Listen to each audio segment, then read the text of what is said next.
lahat. Si Hesu Kristo'y nabuhay, nanaig sa kamatayan.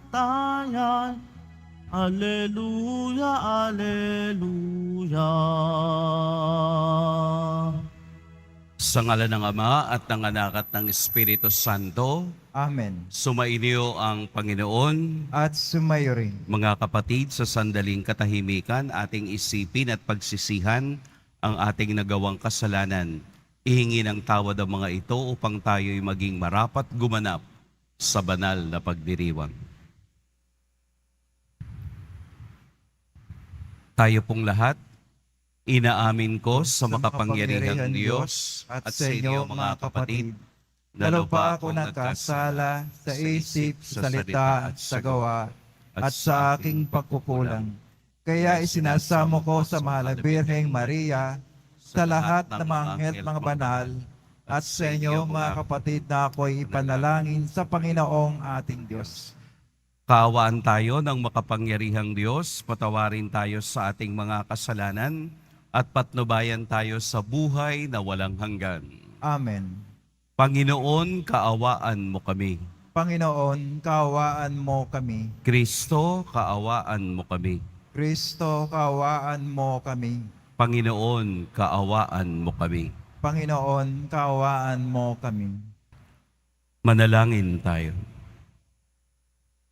Ama naming makapangyarihan, kaming mga tinubos mo at kinupkop, ay tunghayan mo ngayon sa iyong kagandahang loob, upang sa pagsampalataya sa anak mong si Kristo, makamtan ang kalayaan at pamana sa piling mo, sa pamamagitan niya, kasama ng Espiritu Santo, magpa sa walang hanggan. Amen. Magsiyo po muna lahat.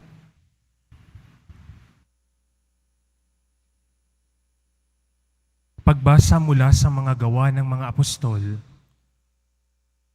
Noong mga araw na iyon, dumarami na ang mga sumasampalataya at nagreklamo ang mga Helenista laban sa mga Hebreo. Sinabi nilang ang mga babaeng balo sa pangkat nila ay napapabayaan sa pang-araw-araw na pamamahagi ng ikabubuhay. Kaya tinipon ng 12 ang buong kapulungan ng mga sumasampalataya at sinabi sa kanila, "Hindi namin dapat pabayaan ang pangangaral ng salita ng Diyos upang mga siwa sa pamamahagi ng ikabubuhay. Kaya, mga kapatid, pumili kayo ng 7 lalaking kilala sa pagiging mabuti, matatalino at puspos ng Espiritu Santo at ilalagay namin sila sa tungkuling ito. At iuukol naman namin ang buong panahon sa pananalangin at pangangaral ng salita." Nalugod ang buong kapulungan sa panukala ng mga apostol, kaya't pinili nila si Esteban, isang lalaking matibay ang pananalig sa Diyos at puspos ng Espiritu Santo, at sina Felipe, Procoro, Nicanor, Timon, Parmenas at Nicolas na taga-Antioquia, isang hentil na naakit sa Judaismo. Iniharap sila sa mga apostol. Sila'y ipinanalangin ng mga ito at pinatungan ng kamay. Patuloy na lumaganap ang salita ng Diyos at ang sumasampalataya ay parami na ng parami sa Jerusalem. At maging sa mga saserdote, marami ang sumampalataya. Ang salita ng Diyos. Salamat sa Diyos. Poon, pag-asa ka namin, pag-ibig mo'y aming hiling. Poon, pag-asa ka namin, pag-ibig mo'y aming hiling. Lahat ng matuwid dapat na magsaya dahil sa ginawa ng Diyos sa kanila. Kayong masunuri, magpuri sa Kanya. Ang Panginoong Diyos ay pasalamatan, tugtugin ng alpat, awit ay saliwan. Poon, pag-asa ka namin, pag-ibig mo'y aming hiling. Panginooy tapat sa Kanyang salita at maaasahan ang Kanyang ginawa. Minamahal niya ang gawang matapat, ang pag-ibig niya sa mundo'y laganap. Poon, pag-asa ka namin, pag-ibig mo'y aming hiling. Ang may takot sa Diyos at nagtitiwala sa kanyang pag-ibig ay kinakalinga. Hindi babayaang sila ay mamatay, kahit magtagutom, sila'y binubuhay. Poon, pag-asa ka namin, pag-ibig mo'y aming hiling. Tumayo na po ang lahat.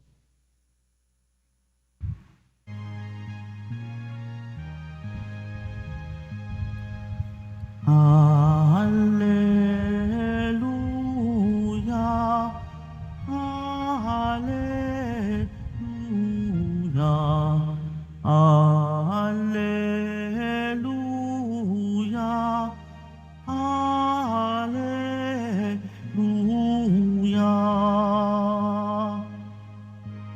Si Kristo'y muling nabuhay, Kanyang nilikha ang tanan, mga tao'y di namayan. Hallelujah, Hallelujah, Hallelujah, Hallelujah.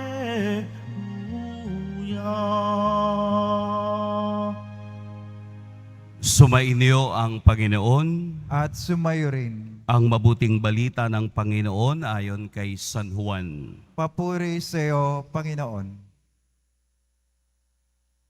Nang nagtatakip silim na, ang mga alagad ay pumunta sa tabi ng lawa. Sumakay sa bangka, patawid sa Capernaum. Madilim na'y wala pa si Jesus. Lumakas ang hangin at lumaki ang alon.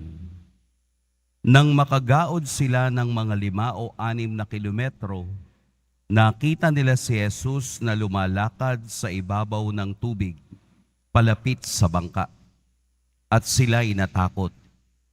Ngunit sinabi niya sa kanila, "Huwag kayong matakot, ako ito." Tuwang-tuwa nilang pinasakay si Jesus sa bangka, at pagdakay sumadsad ang bangka sa kanilang patutunguhan.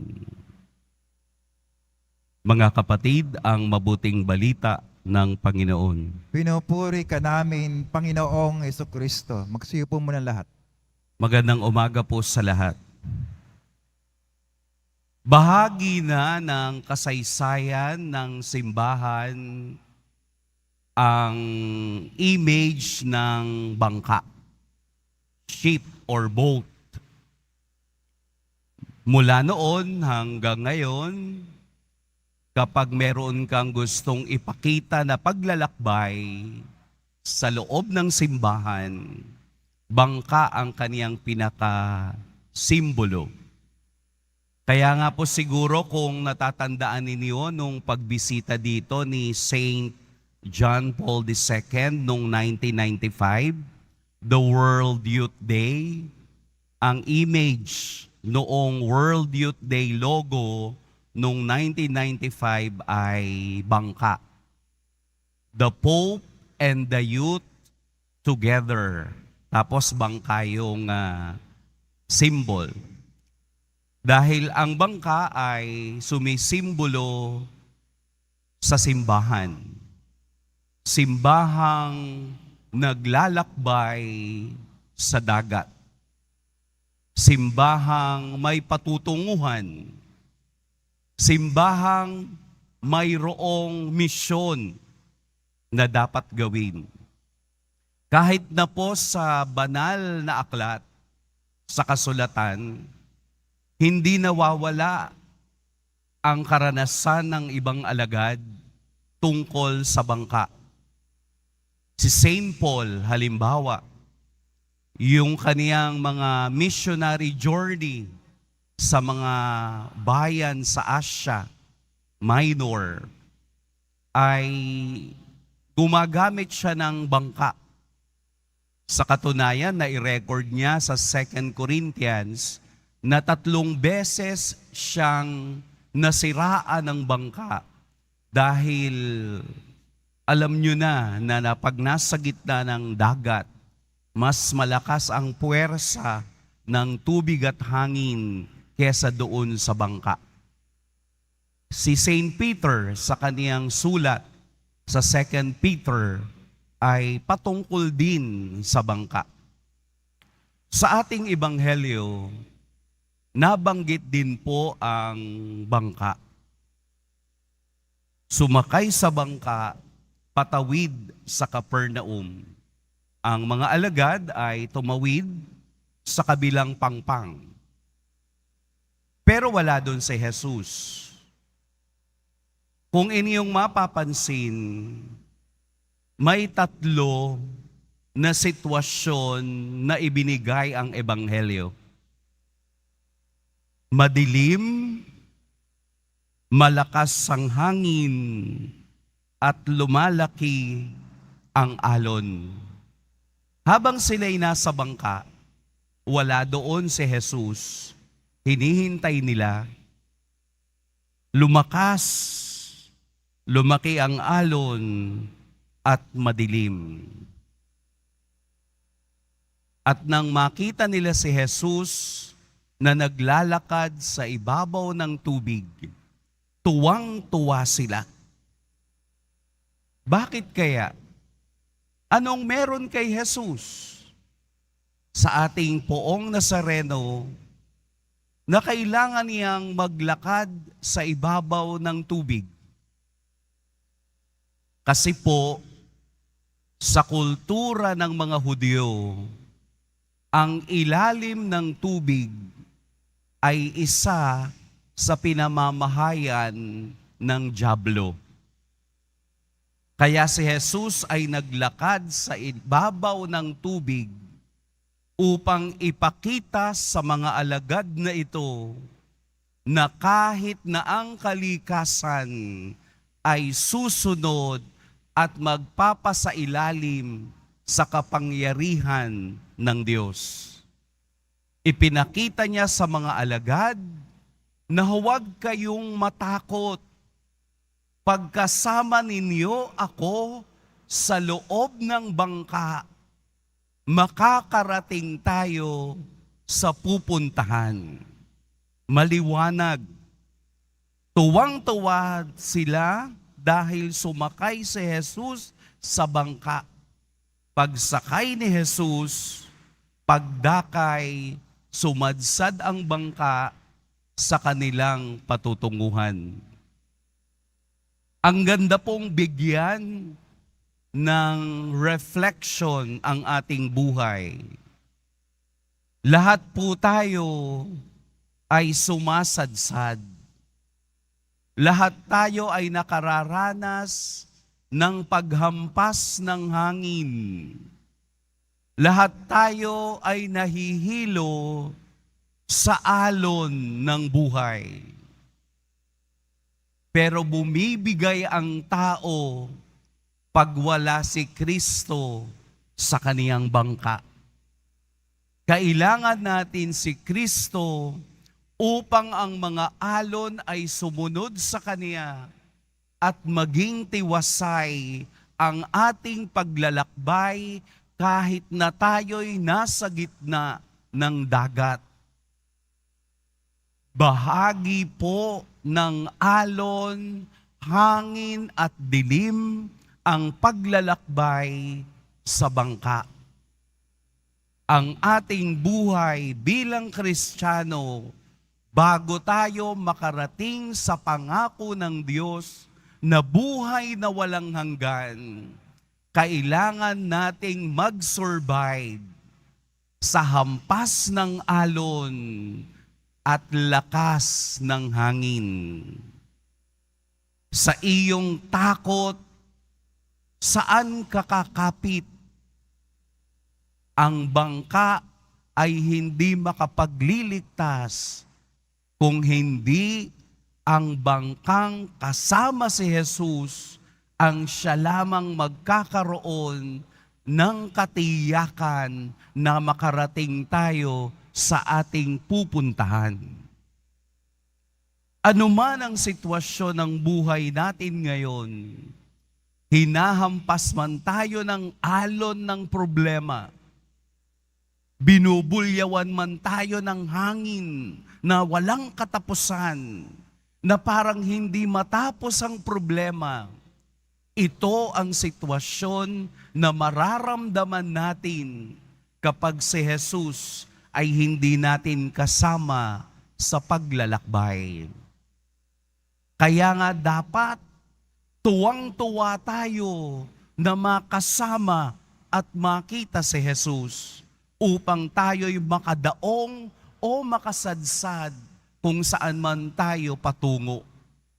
Pero isa lang ang tiyak, kapag kasama natin si Jesus, naroon ang kapanatagan, naroon ang katiwasayan, naroon ang kapayapaan.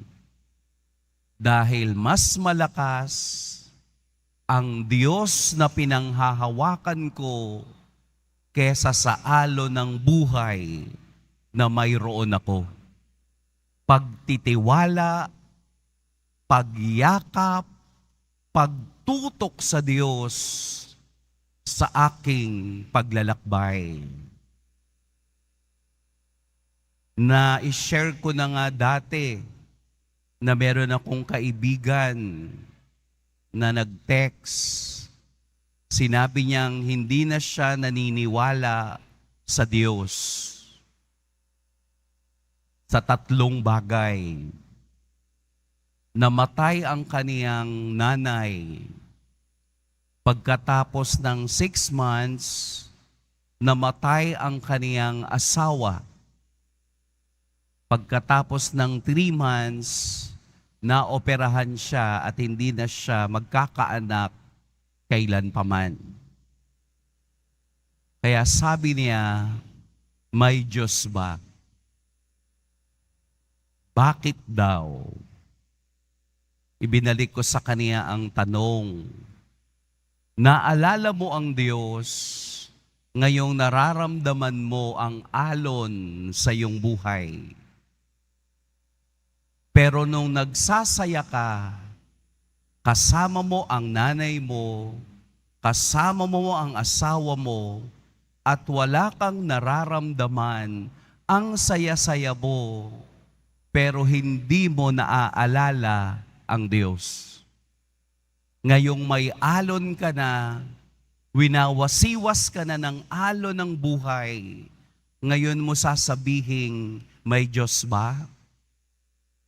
Unfair sa Diyos.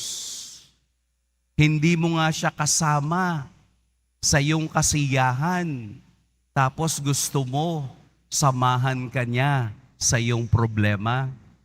Huwag ganon. Dapat kasama natin ang Diyos sa saya o sa problema para alam natin kung papaanong ang Diyos ay gagalaw sa ating buhay. At sinabi ko sa kaniya, huwag kang mag-alala. Hindi lang ikaw ang walang nanay. Hindi lang ikaw ang namatayan ng asawa. At hindi lang ikaw ang naoperahan. At kung ito'y nangyari sa iyo, bakit hindi pwede? Dahil lahat ng bagay na ating nararanasan ay alon at tadyak ng kalikasan upang masubok ang katatagan sa paglalakbay natin sa bangka hanggang tayo'y makarating sa kaharian ng Diyos at sa buhay na walang hanggan. Huwag niyo pong ihiwalay ang Diyos sa inyong paglalakbay. Isama niyo. Makikita ninyo at mararamdaman ninyo na kapag kasama mo ang Diyos, naroon ang tuwa at saya, naroon ang katiyakan, naroon ang lakas. Dahil sa ating kakayahan, wala tayong magagawa kung wala ang Diyos sa ating buhay. Mapamasaya ka man o maging malungkot ka man, isama mo pa rin ang Diyos. Sapagkat kung kasama mo ang Diyos, sino pa ang mas hihigit sa Kanya na kahit ang kalikasan ay sumusunod sa Kanya at kinikilala ang Kaniyang kapangyarihan. At kung kasama natin ang Diyos sa paglalakbay, ligtas tayong makakarating sa ating paroroonan.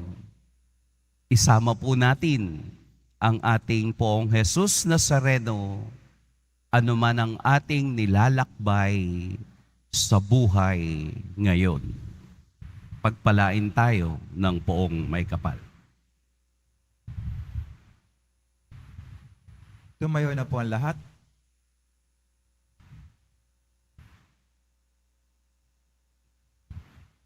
Minamahal kong mga kapatid, taglay ang panibagong tiwala sa pag-ibig ng Diyos na laging nakahandang tumulong. Ilapit natin sa Kanya ng may pagpapakumbaba ang ating mga kahilingan. Ikaw ang aming kapanatagan, O Panginoon. Ikaw ang aming kapanatagan, O Panginoon. Ang Santo Papa at mga obispo, naway patnubayan ng Espiritu sa kanilang pag-akay sa kawan ng Diyos, lalo na sa mga krisis na hinaharap ng simbahan. Manalangin tayo. Ikaw ang aming kapanatagan, O Panginoon. Tayo, naway pagkalooban ng Diyos ng masaganang biyaya ng pananampalataya upang magkaroon tayo ng tapang na harapin ng mga pagsubok sa buhay. Manalangin tayo. Ikaw ang aming kapanatagan, O Panginoon. Ang mga nagpapatangay na lamang sa maunos na agos ng buhay, naway matagpuan ng simbahan bilang isang payapang kanlungan. Manalangin tayo. Ikaw ang aming kapanatagan, O Panginoon. Sa mga may sakit, naway maihatid ang habag ni Kristo sa pamamagitan natin bilang tagapaghatid ng kanyang mapagmahal na pangangalaga. Manalangin tayo. Ikaw ang aming kapanatagan, O Panginoon. Ang mga yumaong tapat sa Diyos, naway magtamasa ng kapahingahan sa langit sa presensya ng Panginoon. Manalangin tayo. Ikaw ang aming kapanatagan, O Panginoon. Ama naming Diyos, dagdagan mo ang aming pananampalataya upang ganap kaming makasalo sa buhay ng simbahan, upang matupad namin ang iyong banal na kalooban. Hinihiling namin ito sa pamamagitan ni Kristo na aming Panginoon. Amen. Magsiyo po muna lahat.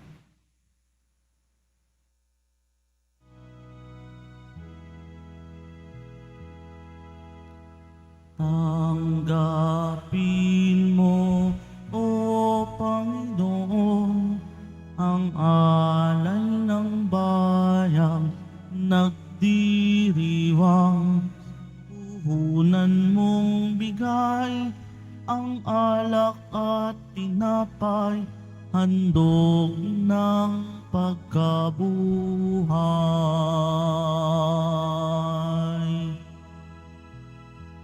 Pinupuri kita, Poon, sapagkat ako'y iniligtas. Mga kaaway di makuhang matuwa mula sa libingan. Tanggapin mo, O Panginoon, ang alay ng bayang nagdiriwang. Puhunan mong bigay ang alak at tinapay, handog ng pagkabuhay. Tumayo na po ang lahat. Manalangin kayo mga kapatid upang ang paghahain natin ay kalugdan ng Diyos amang makapangyarihan. Tanggapin nawa ng Panginoon itong paghahain sa iyong mga kamay, sa kapurihan at karangalan, sa ating kapakinabangan at sa buong sambayan niyang banal. Ama naming lumikha, para mo ng awa, gawin mong banal ang mga alay naming iyong sanang kalugdan. At kami gawin mong haing sa iyo'y laging nakalaan. Sa pamamagitan ni Hesukristo, kasama ng Espiritu Santo, magpa sa walang hanggan. Amen. Sumainyo ang Panginoon. At sumayo rin. Itaas sa Diyos ang inyong puso at diwa. Tinaas na namin sa Panginoon. Pasalamatan natin ang Panginoong ating Diyos. Marapat na siya ay pasalamatan. Ama naming makapangyarihan, tunay ngang marapat na ikaw ay aming pasalamatan. Lalo ngayong ipinagdiriwang ang paghahain ng Mesiyas, ang maamong tupa na tumubos sa aming lahat. Ang iyong anak na minamahal ay naghain ng sarili niyang buhay. Siya ang tupang maamong umako sa kaparusahan upang mapatawad ang kasalanan ng sanlibutan. Sa pagkamatay niya sa banal na krus, ang kamatayan namin ay kaniyang nilupig. Sa pagkabuhay niya bilang manunubos, pag-asa at pagkabuhay ay aming nakamit. Kaya kaisa na mga anghel na nagsisiawit ng papuri sa iyo, nang walang humpay sa kalangitan, kami nagbubunyi sa iyong kadakilaan. Santo, Santo, Santo. Panginoon Diyos na mga hukbo, napupuno ang langit at lupa ng kadakilaan mo, o sana sa kaitaasan. Pinagpala na paririto sa ngalan ng Panginoon, o sana sa kaitaasan. Magsilod po ang lahat. Ama naming banal, ikaw ang bukal ng tanang kabanalan. Kaya't sa pamamagitan ng iyong Espiritu, gawin mong banal ang kaloob na ito upang para sa aming maging katawan at dugo ng aming Panginoong Hesukristo. Bago niya pinagtiis ang kusang loob na maging handog, hinawakan niya ang tinapay, pinasalamatan kaniya, pinaghati-hati niya iyon, iniabot sa kaniyang mga alagad at sinabi, "Tanggapin ninyong lahat ito at kanin, ito ang aking katawan na ihahandog para sa inyo."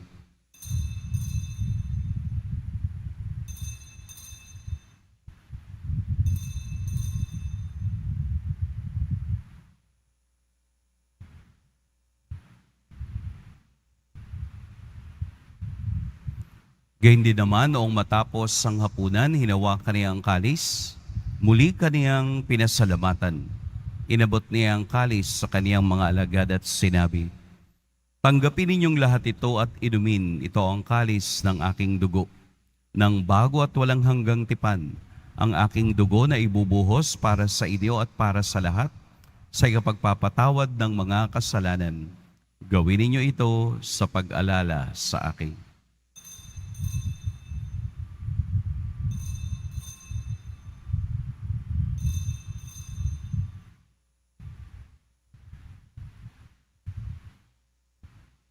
Tumayo na po ang lahat. Ipagbunyi natin ang misteryo ng pananampalataya. Kristo'y namatay, si Kristo'y nabuhay, si Kristo'y babalik sa wakas ng panahon. Ama, ginagawa namin ngayon ang pag-alala sa pagkamatay at muling pagkabuhay ng iyong anak. Kaya't iniaalay namin sa iyo ang tinapay na nagbibigay buhay at ang kalis na nagkakaloob ng kaligtasan. Kami nagpapasalamat dahil kami iyong minarapat na tumayo sa harap mo para maglingkod sa iyo. Isinasamo namin kaming magsasalo-salo sa katawan at dugo ni Kristo ay mabuklod sa pagkakaisa sa pamamagitan ng Espiritu Santo. Ama, lingapin mo ang iyong simbahang laganap sa buong daigdig. Puspusin mo kami sa pag-ibig, kaisa ni Francisco na aming Papa, at ni Jose na aming obispo at ng tanang kaparian.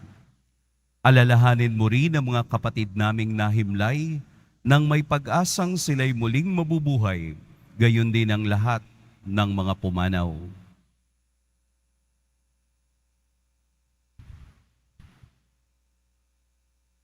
Kaawaan mo sila at patuloyin sa iyong kaliwanagan. Kaawaan mo at pagintapating kaming lahat na makasalo sa iyong buhay na walang wakas. Kaisa ng mahal na Birheng Maria na ina ng Diyos, ng kabiyak ng puso niyang si San Jose, kaisa ng mga apostol ni San Juan Bautista, at ng lahat ng mga banal na namuhay dito sa daigdig ng kalugod-lugod sa iyo, maipagdiwang nawa namin ang pagpupuri sa ikararangal mo sa pamamagitan ng iyong anak na aming Panginoong Hesukristo. Sa pamamagitan ni Kristo, kasama niya at sa Kanya, ang lahat ng parangal at papuri sa iyo, Diyos, Amang makapangyarihan, kasama ng Espiritu Santo, magpa sa walang hanggan. Amen. Sa tagubilin ng nakagagaling na utos at sa turo ni Jesus na Panginoon natin at Diyos, ipahayag natin ng lakas loob. Ama namin, Dumasa sa langit ka, sambahin ang ngalan mo. Mapasa amin ang kaharian mo, sundin ang loob mo dito sa lupa para nang sa langit. Bigyan mo kami ngayon ng aming kakanin sa araw-araw at patawarin mo kami sa aming mga sala para ng pagkapatawad namin sa nagkakasala sa amin at huwag mo kami pahintulot sa tukso at yadya mo kami sa lahat ng masama. hinihiling naming kami iadya sa lahat ng masama. Pagkalooban ng kapayapaan araw-araw, iligtas sa kasalanan at ilayo sa lahat ng kapahamakan, samantalang aming pinananabikan ang dakilang araw ng pagpapahayag ng tagapagligtas naming si Hesukristo. Sapagkat iyo ang kaharian at ang kapangyarihan, tangkapurihan, magpakailanman. Amen. Panginoong Hesukristo, sinabi mo sa iyong mga apostol, kapayapaan ang iniiwan ko sa inyo, ang aking kapayapaan ang ibinibigay ko sa inyo. Tunghayan mo ang aming pananampalataya at huwag ang aming pagkakasala. Pagkalooban mo kami ng kapayapaan at pagkakaisa ayon sa iyong kalooban, kasama ng Espiritu Santo, magpa sa walang hanggan. Amen. Ang kapayapaan ng Panginoon naway laging sumainiyong lahat. At sumayo rin. Magbigayan kayo ng kapayapaan sa isa't isa. Kordero ng Diyos na nagalis ng mga kasalanan ng sanlibutan, maawa ka sa amin. Kordero ng Diyos na nagalis ng mga kasalanan ng sanlibutan, maawa ka sa amin. Kordero ng Diyos na nagalis ng mga kasalanan ng sanlibutan, ipagkaloob mo sa amin ang kapayapaan. Magsulod po lahat. Narito si Jesus ang ating kapayapaan sa ating paglalakbay. Ito ang kordero ng Diyos. Ito ang nag-aalis sa mga kasalanan ng sanlibutan. Mapapalad ang inaanyayahan sa kaniyang piging. Panginoon, hindi ako karapat-dapat na magpatuloy sa iyo, ngunit sa isang salita mo lamang ay gagaling na ako.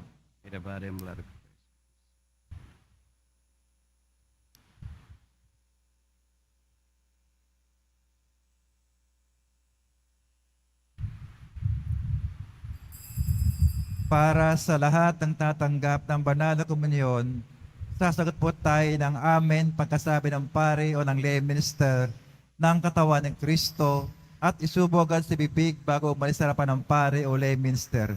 Sumunod po tayo.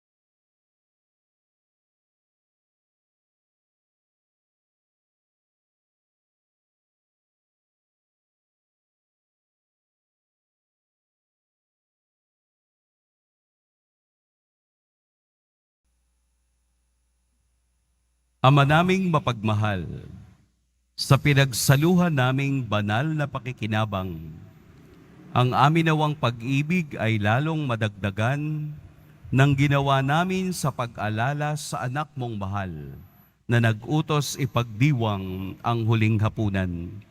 Sa pamamagitan niya, kasama ng Espiritu Santo, magpa sa walang hanggan. Amen. Sumainyo ang Panginoon. at sumayo rin. Yumuko kayo para sa pagbabasbas. Mahal na poong Jesus Nazareno, inihayag mo sa pamamagitan ng krus ang walang maliw na pag-ibig ng Diyos sa sangkatauhan. Pakinggan mo po ang kahilingan ng iyong angkan na nagsusumamo sa iyo. Makamtan nawa nila ang iyong katugunan at tanggapin ang kasagutan na may utang na loob na tinatanaw. Basbasan din po ninyo ang mga daladala nilang mga imahen at dasalan. Sa pamamagitan ng bendisyon na ito, naway maalala nila ang mga pangako nila noon sa biniyag, na ikaw ang kanilang iibigin at paglilingkuran bilang Panginoon, magpas sa walang hanggan. Amen. At pagpalain kayo ng makapangyarihan at mapagmahal na Diyos, ang Ama at Anak at Espiritu Santo. Amen. Tapos na ang ating pagdiriwang, humayo kayong taglayang kapayapaan ng poong Jesus Nazareno. Salamat sa Diyos.